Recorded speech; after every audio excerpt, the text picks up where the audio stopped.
para conduzir esse bate-papo comigo, tenho a honra de contar com a presença do meu colega e profissional competente, Dr. Elton Costa.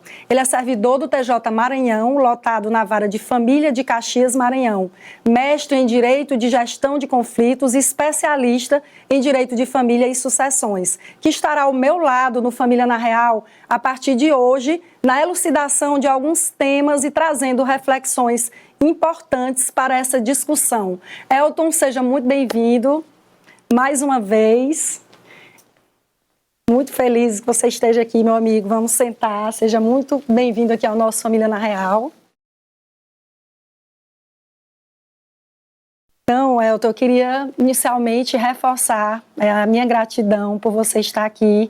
Você que é parceiro de vários projetos meus, você que tem um trabalho muito lindo, muito importante nas suas redes sociais, no Instagram, e onde você já compartilha conosco muito dessa sua experiência prática lá como servidor do TJ. Então, o Elton é nosso convidado especial para ser nosso parceiro. Nós vamos aqui alternar entre convidados e um dia aqui com o Elton, né, 2 dias no mês, para nós justamente tratarmos desses temas que nós ali estamos todo dia na prática em nosso direito de família. Bom, Rosa, primeiramente queria parabenizar, né, você pelo sucesso do programa. Realmente é algo muito importante, né, levar o conhecimento, né, de uma forma simples, de uma forma didática, que a população possa vir a entender. E o seu programa cumpre muito bem essa missão. E não tem como não ficar honrado, né, agradecido com o convite de participar de uma forma periódica, aqui para a gente dialogar, trazendo além das questões teóricas, mas e principalmente a nossa expertise prática. Você como defensora pública aqui do Piauí, eu como servidor do TJ do Maranhão. Então eu acho que a gente tem muito a contribuir com o diálogo e levar a informação de uma forma, repito, simples e entendível para toda a população. Excelente.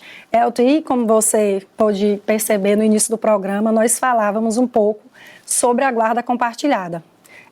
Elton, eu vejo muitas dúvidas ainda da população no que tange a esse tema, principalmente por essa questão de confundir a guarda compartilhada com o direito de convivência, justamente porque o termo compartilhar leva a essa ideia ali de sempre aquele mito, 15 dias na casa do pai, 15 dias na casa da mãe. Então, eu já queria começar aqui o nosso bate-papo falando que os pais, na maioria das vezes, eles confundem a guarda compartilhada com essa divisão de tempo igualitário entre os pais.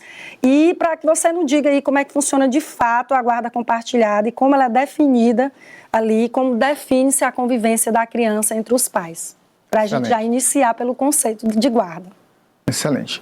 Eu vou trazer uma pequena contextualização conceitual para a gente começar a entender o Instituto da Guarda. Lá atrás, a guarda ela era interpretada como ter para si, guardar. Então os filhos, à época que eles ainda não tinham em sua plenitude os seus direitos levados em consideração pelo sistema de justiça, então a guarda era tida como ter para si, um poder que o pai tinha ou a mãe tinham sobre os filhos, né? Tanto que a gente até hoje, né, quando eu digo a gente, nós do mundo jurídico, temos o costume de adotar o termo o detentor da guarda, né, como se detivesse alguma coisa. O tempo foi passando, as coisas foram se ajustando, depois nós foi cunhado aquele conceito de tomada de decisão, guarda como a tomada de decisão pelos genitores. E aí nós tivemos aquela guarda compartilhada, os 2 genitores compartilham as decisões, guarda unilateral, só um dos genitores. Foi uma melhoria? Sim, mas ainda se tinha uma pequena distorção. Em que ponto? Aquele genitor que tinha a guarda compartilhada, compartilhava a guarda do filho com o outro genitor, mas que não participava ativamente do cotidiano da vida daquele filho, em muitos dos casos, a gente sabe dessa realidade, se tornavam, aí me permitam entre aspas, um mero pitaqueiro. Por quê? Porque na hora que precisava tomar as decisões da vida do filho, ele participava, mas ele não estava ali no dia a dia. Hoje, Rosa e queridos telespectadores, já se interpreta a guarda na perspectiva de uma autoridade parental, de uma responsabilidade que os pais têm para com os filhos. Então, hoje, o compartilhamento da guarda seria um compartilhamento da responsabilidade, dos deveres, dos cuidados que os pais têm com os filhos. Então, nessa perspectiva, a gente precisa distinguir guarda como responsabilidade. Eu acho que você deve lembrar, você já tem muito tempo de defensoria, antigamente nós tínhamos o termo, quando se expedia um termo, era guarda e responsabilidade. Com o passar do tempo, o verbete, né, e responsabilidade foi sumindo e ficou só a guarda. Mas, graças a Deus, parece que nós estamos retomando essa perspectiva de responsabilidade dos pais quando se fala de guarda. Então, a gente precisa fazer essa distinção clara. Guarda é responsabilidade, tomada de decisão dos pais, gestão da vida dos filhos pelos genitores, pelo pai e pela mãe. A convivência, em termos simples, é aquele período, aquele tempo que cada um dos genitores passa com os seus filhos. Então, guarda é tomada de decisão, é responsabilidade dos pais, aí entenda-se pai e mãe, para com os filhos, e convivência é o tempo que cada um dos genitores passa com o filho ou com os filhos. A interpretação que a gente tem, ou que alguns têm, é que esse período de convivência ele precisa ser exatamente igual quando a guarda é compartilhada. Mas isso não necessariamente se repercute na forma prática. Você sabe muito bem disso. O que a lei fala lá no Código Civil? Que essa convivência, esse tempo que cada um dos genitores vai passar com o filho, ela deve ser a mais equilibrada possível. Então, o que acontece de fato? Vai se analisar cada situação, cada caso concreto, como a gente costuma falar. Por quê? Porque essa divisão do tempo que a criança, independentemente da guarda, da modalidade da guarda, vai passar com cada um dos genitores, vai depender das circunstâncias fáticas da vida daquela conjuntura familiar. O tempo de trabalho, a profissão de cada um, tempo de escola, enfim, todas essas questões vão ser analisadas para que, de fato, se determine qual será a modalidade de guarda, de responsabilização da vida dos filhos, se compartilhada ou unilateral, e em que situações, em que circunstâncias, em que momentos, em que tempo o filho conviverá com o pai e com a mãe. Excelente. Então, a gente já viu aqui, pessoal, o principal conceito. Aqui no Brasil nós temos duas modalidades de guarda, que são a guarda unilateral e a guarda compartilhada. A lei de guarda compartilhada, ela vem aí do ano de 2014. Então, essa alternância, na verdade, que todas as pessoas confundem com o próprio conceito de guarda compartilhada, é a alternância da convivência. E essa alternância, ela pode se dar de várias formas, de acordo, como o colega Elton falou, da própria conveniência da criança, dos horários da criança e também dos pais, dos horários dos pais. Perfeito, Rosa. Minha querida, olha que interessante. A gente sabe que a guarda compartilhada ela é a regra no Brasil, está lá no Código Civil, né?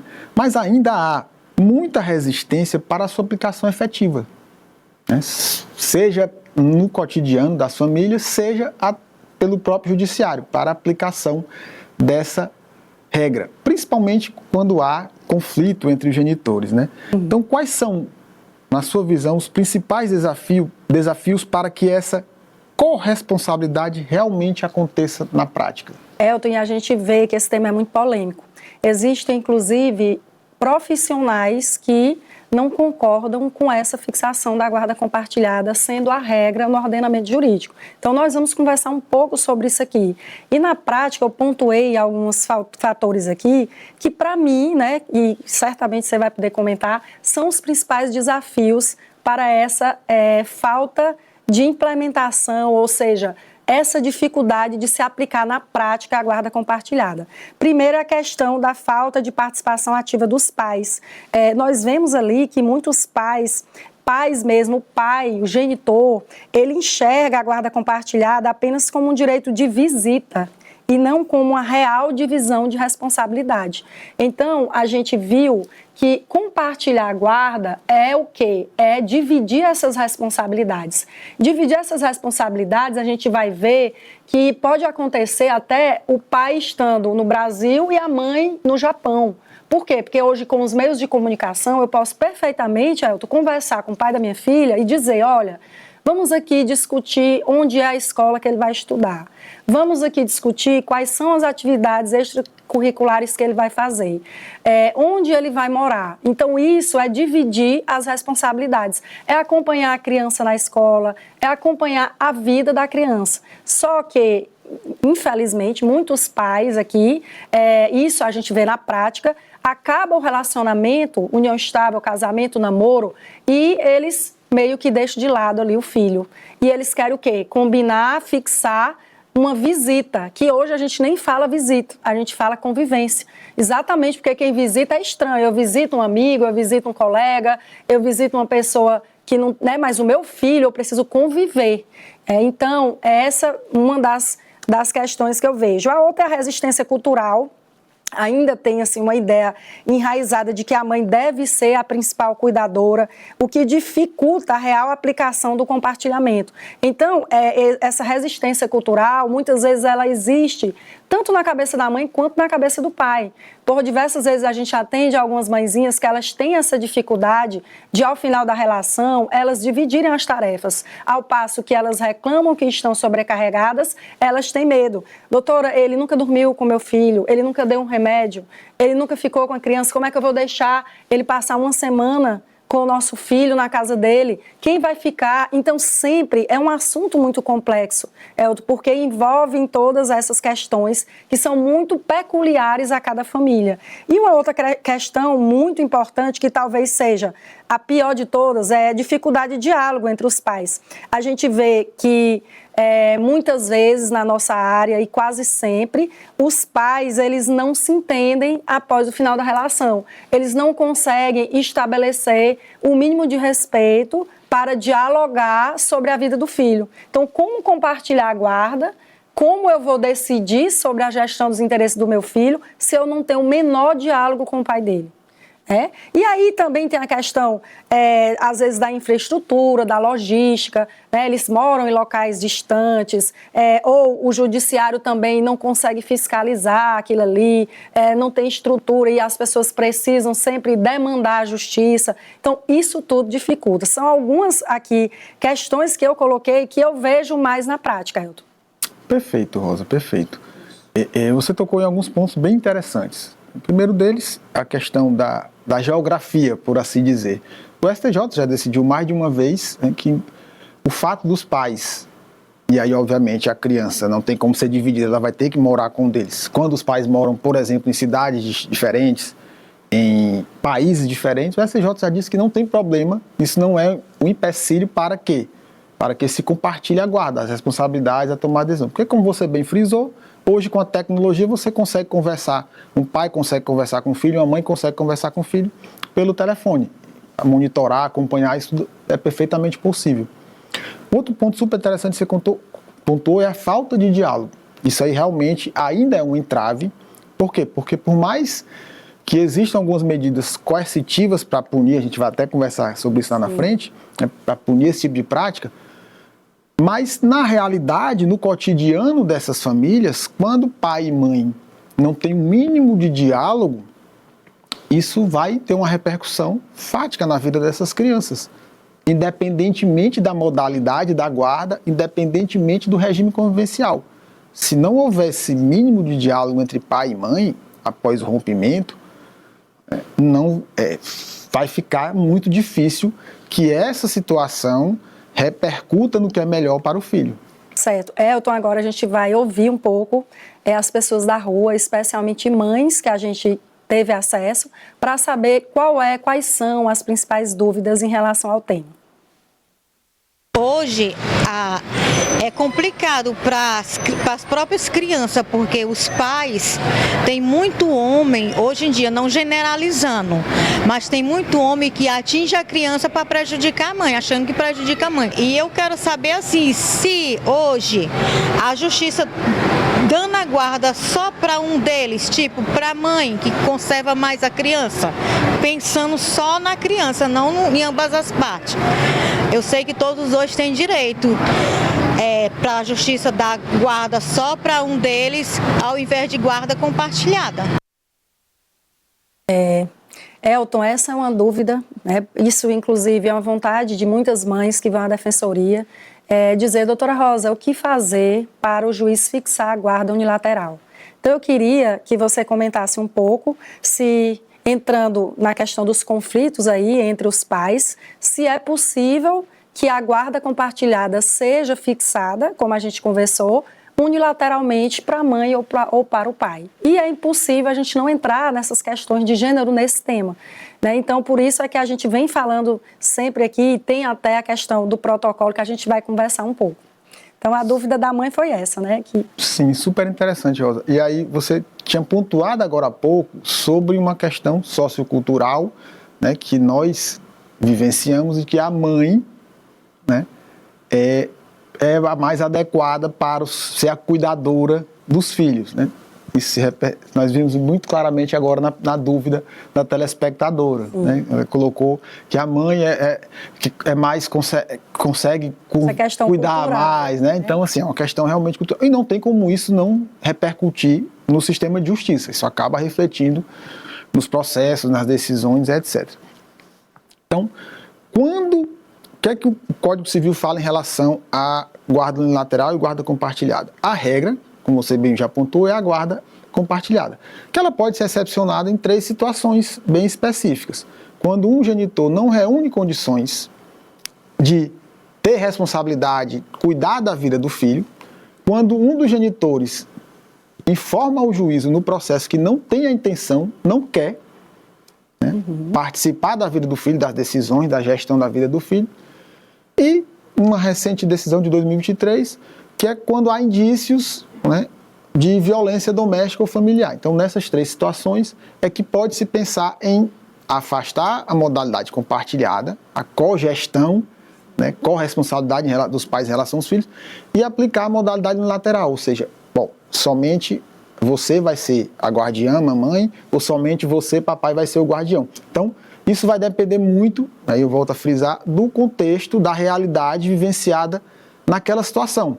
Por quê? Porque o que é o padrão convivencial para uma determinada família, e aí a gente tem que entender que o fato de haver uma separação de um casal não deixa de ser família, deixou de ser família através do casamento, mas ainda existe um relacionamento familiar por conta de um filho comum. Então, vai depender muito das circunstâncias. O que é que o juiz vai analisar de fato? Se for preciso aplicar a modalidade unilateral da guarda. Qual dos genitores, e aí a gente já começou a fazer essa distinção no sistema de justiça, saindo um pouco desse viés sociocultural de que a mãe é sempre a melhor opção para cuidar do filho, né? Hoje se analisa muito de fato quem realmente está mais apto a exercer os cuidados cotidianos daquela criança ou daquele adolescente, se a mãe ou se o pai. Então, respondendo objetivamente a telespectadora, vai depender muito da situação. Aquele parâmetro, aquele padrão de decisão, em caso de dúvida, sempre para o lado da mãe, já começou a ser revisto. E vai ser analisado sempre o que é melhor, como ela bem pontuou também, para aquele filho. Certo, então a gente fazendo um resumo aqui do que nós falamos nesse bloco, Elton, a regra no ordenamento jurídico é a guarda compartilhada. Mesmo que exista conflito entre os pais, mesmo que os pais estejam morando em cidades, até estados, até países diferentes, porém, existem algumas situações excepcionais. Então, quando ela pergunta, pode dar a guarda unilateral para a mãe? Nos casos que o doutor Elton disse, vem expresso na lei civil, que é caso de risco para a criança, violência doméstica, questões que o próprio pai diz, eu não tenho interesse em compartilhar a guarda, e quando o próprio juiz analisa aquele contexto, ou seja, realmente, de fato, vai ser melhor para a criança ter essa guarda compartilhada? Então, muitas vezes, o que o Elton falou aqui, em relação a conflitos, o pai diz uma coisa e a mãe diz outra no processo. Como o juiz vai decidir o que é melhor para a criança? E aí vem a importância do estudo social, né? Que é a equipe multidisciplinar que vai lá na casa da mãe, na casa do pai, que vai na escola, que vai tentar fazer uma investigação ali para se saber como aquela criança vai viver na casa de cada um deles. Mas o certo é que, por que a legislação impôs a guarda compartilhada? Porque a criança ela não pode ficar à mercê de problemas conjugais, problemas que se referem ao casal. Então, se esse casal não se resolveu, não se decidiu, não consegue conversar, eles têm que tentar, de todas as formas, conseguir para que eles possam educar a criança. Se não for possível, de jeito nenhum, a guarda compartilhada vai ficar muito difícil de ser implementada. Só que o juiz, ele não vai deixar de aplicar por causa disso. Daí a importância da consciência desses pais de que eles precisam se esforçar para decidir a vida de seus filhos. Então, nós vamos já para o intervalo. Então, antes de nós irmos aqui para o intervalo, eu quero lembrar que por meio desse contato que aparece no seu vídeo, você pode sugerir temas, tirar dúvidas, fale com a gente, vai ser o maior prazer ter sua participação aqui no Família na Real.